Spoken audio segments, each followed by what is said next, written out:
A long time ago, a squad of deadly mercenaries was kidnapped from Earth and forced to spend 100 years hibernating in space.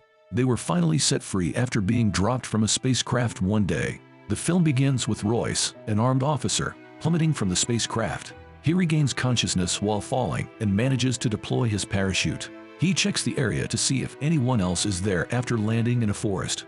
Cuchillo, an enforcer for the Mexican drug cartel, arrives there at the same time. Cuchillo threatens to shoot Royce as soon as he lands by pointing his guns in his direction. Since neither of them can remember how they got there, tensions between them quickly escalate. Another person falls from the sky without his parachute as the two are arguing. He consequently perishes there and then. After being shocked by the incident, Royce and Cuchillo are suddenly fired upon. They manage to escape and come up with a strategy to capture the assailant. Luckily, the strategy works and Royce manages to resist the man's threats while holding a gun to his head. He questions the man and learns that he is Nikolai, a Spetsnaz soldier who was also brought to the forest in the same way. The three then make the decision to set their differences aside and cooperate to discover a way out of the forest. The three men eventually come across a dangerous-looking woman who is pointing a sniper at them after some time of walking. She is an IDF sniper named Isabel. When Royce reassures her that the men are all on the same page, she lowers her weapon after initially threatening to shoot the men one at a time. Soon after, Isabel says that despite having traveled through many forests in her lifetime, she has never encountered this one. She adds that she saw other people in the sky carrying parachutes. After hearing this, the group moves in that direction in the hopes of finding an escape route. They witness two men fighting viciously as they travel. They are Stans, an American on death row, and Mobasa, a RAF officer from Sierra Leone. They stop, though, when they spot Royce and the group. The six start walking through the forest and hear some screams after a while. Unexpectedly, a regular-looking man is perched upside down on a tree branch. This suggests that he has no prior combat experience. Being the dominant member of the group, Royce shoots the branch to death and saves the man. Then the man introduces himself as Dr. Edwin, a well-known Californian doctor. In addition, he informs them that the last thing he recalls is leaving for work. They are all unaware of where they are or how they got there. Royce quickly assumes leadership of the group but says little about himself. Isabel believes he is a mercenary and a former Black Ops soldier as a result of this. After a while, as they continue to walk, Royce surmises that, with the exception of Edwin, the group has been brought to the forest for a specific reason. The group finds empty cages and a plant that contains a neurotoxin in the scene after that. Nikolai is mesmerized by the plant, but Dr. Edwin prevents him from touching it and explains how it can instantly paralyze a person. He then selects a small piece of the plant for additional research. Together, they continue their journey, and they now include Hanzo, a member of the Yakuza who prefers to keep his mouth shut, in their group. Later on that day, Isabel calls Royce and demonstrates the malfunctioning magnetic compass. Royce then adds that the sun hasn't moved from its position ever since they arrived. This suggests that the forest is not like other forests. After some time, Mombasa stumbles into a trap as the group is still searching through the forest. They have bad luck because there are several deadly traps, not just one. In a matter of seconds, numerous logs, sharp objects, and even spikes are hurled to the ground. Isabel stumbles and almost falls into a pit filled with sharp sticks as everyone rushes to safety. Fortunately, Royce intervenes and rescues her by pulling her out. The group gathers and discusses their next course of action as soon as the threat has been eliminated. Royce determines that based on the size and weight of the traps, they were not intended for humans but rather for something much larger and more dangerous. They also come across the decomposing body of a U.S. Special Forces soldier nearby. The soldier was supposed to be deployed to Afghanistan, according to a document Nikolai finds in his pocket. After looking over the corpse, Royce makes the assumption that the giant creature for which the traps were set may have been responsible for the soldier's death. They can see someone or something watching them through thermal visions as they talk. The group soon keeps moving forward and eventually reaches the bottom of the hill. They discover to their horror that they are not on Earth because the sky appears to be different there.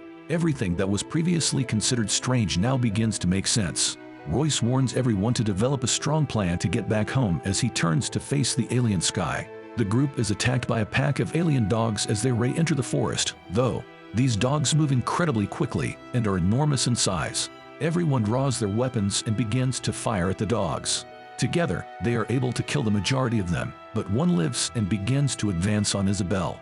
It gets stuck as she attempts to shoot it with her sniper rifle. She pulls out her revolver and fires repeatedly at the dog, but it doesn't do anything. Now that she knows she will soon die, Isabel decides to do the unthinkable, but then a bell rings and the alien dog reappears. The entire group soon congregates at a location where Royce informs everyone that they are being sought after. He also instructs the group members to reload their weapons due to the unpredictability of the attacks. Mombasa notices Cuchillo is missing at the same time. They start looking for him out of concern and eventually discover him, wounded and pleading for assistance.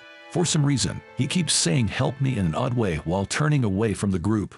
The group's most sympathetic member, Isabel, decides to assist him. However, Royce dissuades her, saying it's a trap. He then makes his point by tossing a stone toward Cuchillo. As a result of the rock setting off a trap, the group decides to abandon Cuchillo because he is already doomed. Isabel uses her sniper rifle to end his suffering before she leaves. But oddly, his call for assistance can still be heard even after he has passed away. The team arrives at a hunting camp after following the alien dog's footprints. Under the leadership of Royce, they see a strange creature that has been restrained there. 4 larger creatures show up as the group is still exploring the area and brutally gore Mombasa to death. Fortunately, the rest of the group escapes and dives into a river. Here, the predators, the true kings of the jungle, are first introduced to us. There are 4 types of predators in total: the classic, tracker, falconer, and berserker. They are enormous and hunt using cutting-edge technology while remaining undetected. Ashore, Isabel yells at Royce for using Mombasa's bait to see the predators as the group approaches. In order to defend himself, Royce claims that he simply wanted to observe and learn more about the creatures that they are battling. Then he requests Isabel to share her knowledge of the aliens with everyone. Isabel is reluctant at first, but when the group turns their anger toward her, she finally admits that she has heard of these creatures. A team of special forces was once dispatched to the forests of Guatemala for routine drill, but only one of the team survived. Everyone learned about a dangerous alien creature that could conceal itself and fire lasers from its eyes from his report. Following the revelation, Royce enrages the group and pleads with them to help him eliminate the predators. The group executes their strategy in the following scene by tricking Edwin into running into the forest as bait. The classic, one of the predators, learns about this as is to be expected and begins to pursue Edwin. The classic appears to be the least intelligent of the 4 predators because it ignores the group of people standing in the background ready to fire. The strategy is successful, and just as the classic is about to attack Edwin, Isabel kills the predator with a precise shot. When the group gets close to the body, they learn that Isabel actually missed her target. They are confronted by a human wearing an advanced alien suit who introduces himself as Noland and walks up to them. He admits that he has successfully avoided the predators and survived in the forest for years. After the introductions, Noland leads the group to his residence, which appears to be a run-down spacecraft of some kind. He explains to everyone inside that there are 2 different sizes of predators, small and large. He also says that the predators bring warriors and dangerous animals to this planet from other worlds. Like in video games, their primary goal is to hunt and develop their killing skills. Noland further asserts that the 2 species of predators have been at war for centuries. After hearing this, Royce devises a strategy. In order to escape to Earth, he plans to free the smaller predator from the camp, join forces with it, and board its spacecraft.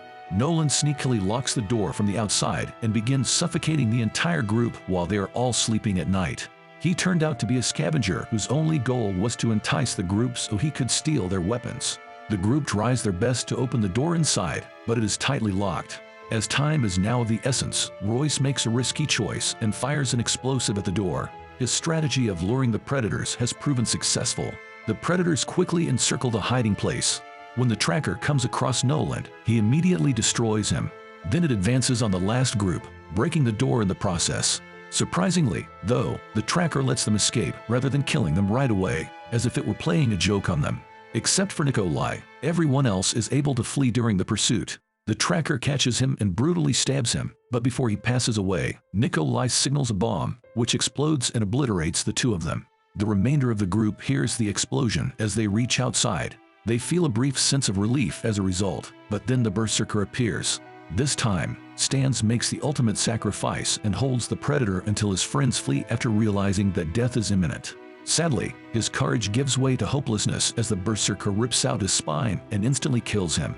Stans Posing has left the group with just 4 members. The Yakuza, Hanzo, who has been silent the entire time, senses something when they arrive in a field and tells the others to leave. And lo, the falconer comes slowly toward him. Hanzo decides to use the samurai sword he stole from Nolan's base for his final dance. Surprisingly, the falconer chooses to engage in fair combat despite possessing cutting-edge lasers and other weapons because he admires Hanzo's bravery. The fight soon breaks out, and both warriors start attacking one another with full force. Hanzo cutting off the falconer brings it to a close, but a few moments later, he too passes away from his wounds. Edwin is hurt by a trap in another location as the remaining three are making their way to the camp. He attempts to stand up but fails. Royce suggests Isabelle leave him there after realizing he has become a liability, but she declines. As a result, Royce separates from the two and continues traveling alone. Sadly, while Isabelle is assisting Edwin who is hurt, they both fall victim to a net trap. As Royce arrives at the hunting camp, the small predator that is being held there is confronted. He communicates with the predator in human terms and strikes a deal that will be advantageous to both parties. By releasing the predator, Royce will be able to leave the planet. Surprisingly, the predator agrees, and when it is let go, it launches Royce's nearby spaceship. The Berserker, the last and most potent large predator, appears there all of a sudden. The two predator species then engage in combat, and as was to be expected, the Berserker kills the smaller one. After winning, the Berserker destroys Royce's spaceship, which was headed for Earth. In addition to himself, Edwin and Isabelle are able to get out of the net and extend their reach in the meantime. Unexpectedly, Edwin pulls out the deadly scalpel from earlier and slashes Isabelle's throat. Then he begins disclosing everything. In fact, he is the worst of the 8 people chosen, proving that he is not a typical person at all. He committed several murders when he returned to Earth and was labeled a psycho. Edwin continues by saying that he has grown to like this world and wants to settle here permanently. As Isabelle hears all of this, the neurotoxin begins to paralyze her. Right on cue, Royce appears and walks over to the couple. He apparently missed the spaceship. He carries Isabelle away right away after accusing the predator of attacking her. Edwin tries to attack him from behind shortly after as Royce is tending to her wounds, but Royce fights back and stabs the lunatic with his own scalpel.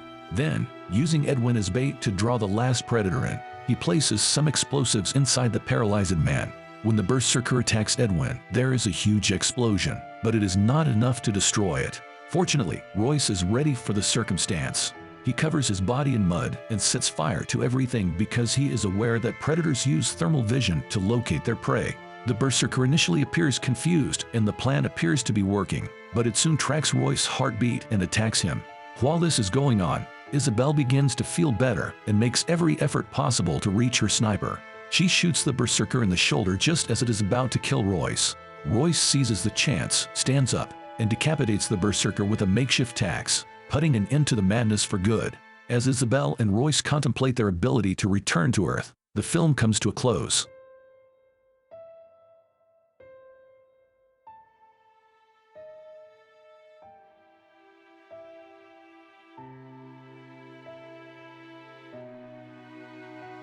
Thank you for watching. Why don't you consider subscribing while you're here? We have the best recaps around and would love to have you part of our community. Thank you and see you in the next one.